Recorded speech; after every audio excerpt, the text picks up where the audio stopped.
1990 کے جب اخیر پہ آپ نے وہ اپنی تقریر کی تھی اسلام رسپانس ٹو کنٹمپریری ایشوز، اس میں آپ نے رشیا کے بارے ذکر کیا تھا کہ باقی مغربی اقوام جو ہیں سمجھتی ہیں کہ یہ ملک ختم ہو گیا، یہ غلط ہیں. بالکل ٹھیک ہے. اور لیکن اس وقت جو وہاں پہ حالات ہو رہے ہیں مثلا چچنیا میں اور اس قسم کے، وہاں پہ لگ رہا ہے چچنیا کس حصے میں واقع ہے؟ ساؤتھ میں، جنوبی ریاستوں میں نسبتاً شمال کی طرف ہے. یہ جو دربند کا علاقہ ہے اس سے اس کا ساحل ملتا ہے نا چچنیا کا. اور یہ وہ علاقہ ہے جہاں ہمیشہ سے ہی اسلامک ریسرجنس کے واقعات ہوتے رہے ہیں. چچینیا میں بھی اور اس کے علاوہ دوسرے ساتھ کی ریاستوں میں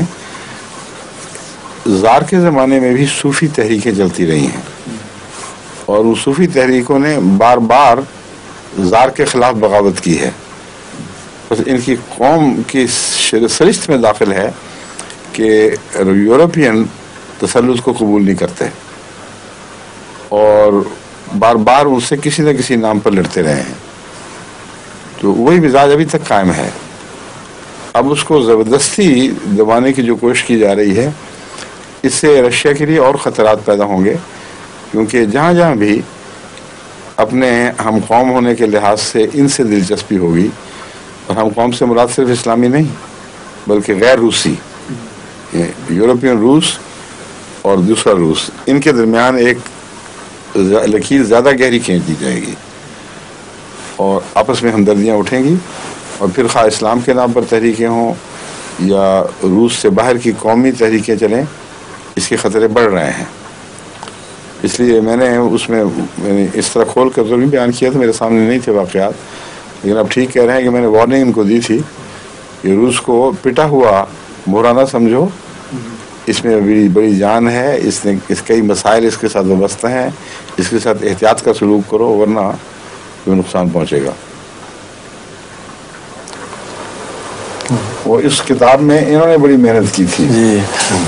وہ لیکچر تو ہو گیا، لیکن جب اس کو میں نے کتابی شکل میں انہوں نے کہا تو میں نے دیکھا تو اس میں وقت کے لحاظ سے بہت سارے حصے مضمون کے جو نوٹس میں شامل تھے وہ اس میں داخل نہیں ہو سکے تھے. کہیں یہ بھی اشارہ تھا نہیں ملا تھا لیکچر میں.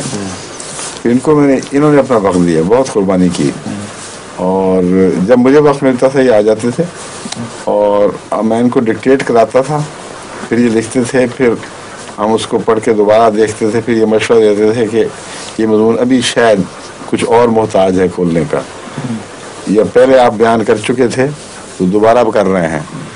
تو اس میں پھر کافی ہمیں محنت کرنی پڑی، کیونکہ ایک دفعہ مضمون چل پڑے اس میں بیچ میں جب داخل کیا جاتا ہے تو پھر کچھ تبدیلیاں آگے پیچھے کہیں نہ کہیں کرنی پڑ جاتی ہیں، ایک سلسلہ شروع ہو جاتا ہے. تو اس لیے کافی مشکل کام ہے. اکثر دنیا والے تقریر پہلے لکھتے ہیں پھر کرتے ہیں، ان کے لیے تو کوئی مسئلہ نہیں. چرچل ہو یا جو بھی ہو، وہ تقریریں لکھتے ہیں پھر کرتے ہیں، اور وہ لکھی لکھائی تقریر چھپ جاتی ہے. میرے لیے مشکل یہ ہے کہ میں لکھ نہیں سکتا تقریر کبھی. میں نوٹس تھوڑے لکھ لیتا ہوں یا زبانی ذہن میں ترتیب دے لیتا ہوں، اور جو کرتا ہوں وہ وقت کی مناسبت سے چھوٹی کرنی پڑتی ہے، کہیں اوپر سے عبور کر جانا پڑتا ہے. تو بعد میں جب اس کو لکھنے کا وقت ہے پھر محنت کرنی پڑتی ہے. وہ جو پہلے کا عیش تھا نا کہ بغیر لکھے مزے ہو گئے، جلدی سے تقریر کی فارغ ہو گئے، وہ اس کے پیسے دینے پڑتے ہیں بعد میں. یہ وہی کتاب ہے جو اس پہ شاہ صاحب میں ممنون ہوں. جو باقی ہیں ان میں مختلف لوگوں نے محنت کی ہے. ایک جو ہے کرسچینٹی والی، وہ بھی لیکچر تھا، اس کو بھی اسی طرح ہم نے ترتیب دیا. اس میں آصف عمر نے بہت محنت کی، بہت وقت دیا. اور پھر اب ایک آدمی کے اوپر تو اتنا بوجھ نہیں ڈال سکتا میں. پھر جو آخری کتاب یعنی اب تک کی وہ آنے والی ہے، وہ ہے ریشنلٹی اینڈ ریولیشن. ان کا ٹروتھ اور نالج تک پہنچنے میں ان کا کیا کردار ہے. وہ اس میں باسط، شیخ باسط صاحب बहुत मेहनत कर रहे हैं, मेरी बहुत मदद कर रहे हैं, क्योंकि जब मैं उनको एक दफ़ा लिखवा देता हूँ मजमून, फिर वो उसको उस हिस्से में दाखिल करके कंप्यूटर पर फिर वो देखते हैं, फिर आके मुझे कहते हैं कि आपने ये बात फलां जगह भी कही थी, तो उसको रखें या इसको रखें, यहाँ से इसको उठा के वहाँ ना कर दें।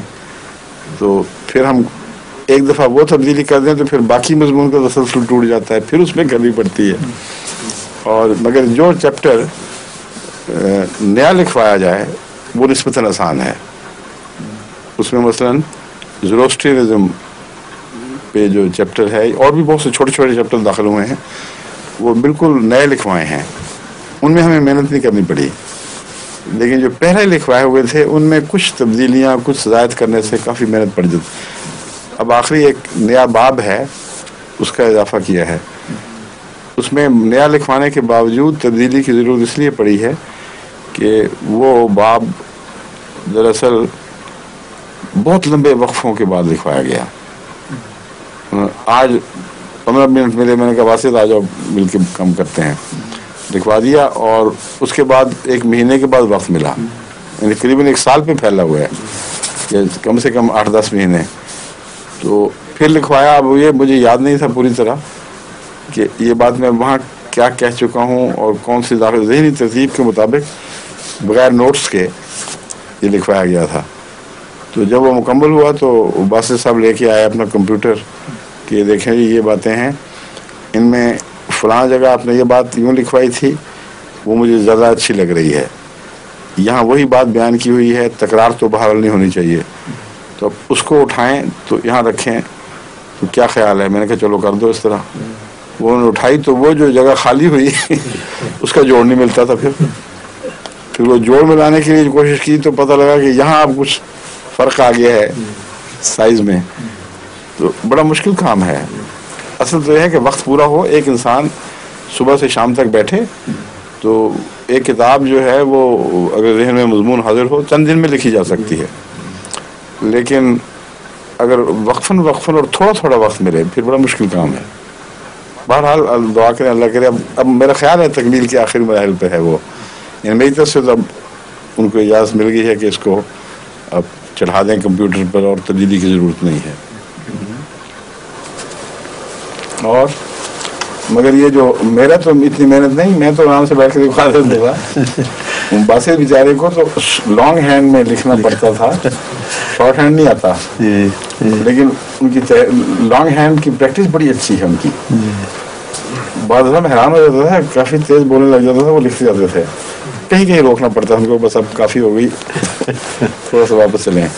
लेकिन उसमें फिर ये था कि बाज़ लफ्ज़ समझ नहीं आए, बाज़ लफ्ज़ लिखने में छूट गए, उसको भी फिर दोबारा फिर गौर करके देखना पड़ता था कौन सा था लफ्ज़ यहाँ, और उसमें वक्त थोड़ा सा वक्त ज़्यादा देना पड़ता है।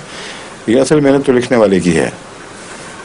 मैंने देखा जब आप लिखवा रहे थे आप भी तो, हाँ ये दुआ है इसकी। उस वक्त अमूमन जो पहले आपने कुछ नोट लिखवाए तो बाद में वहाँ से शुरू करते थे तो बिल्कुल बयानी वही अल्फाज आप इस्तेमाल करते थे जो पहले इस्तेमाल करते थे, यानी कि कोई इसमें तब्दीली वगैरह नहीं होती थी, वही ख्यालात वही आते थे।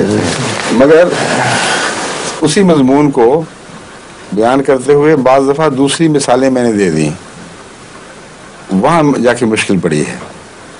और बाद लोगों को लगता था कि वहाँ ज़्यादा खूबसूरत हो गया, ज़्यादा खुल के बात आई है, लेकिन उसके मजमून में फ़र्क नहीं है।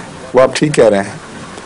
ये तो शाह साहब मुझे कहा करते थे आपने इन्हीं अल्फाज में ये बात पहले लिखवाई हुई है। फिर हम वापस जाते थे, देखते थे वाकई बात ठीक निकलती थी। हाँ अच्छा, और बताएं आप सवाल। इस्लाम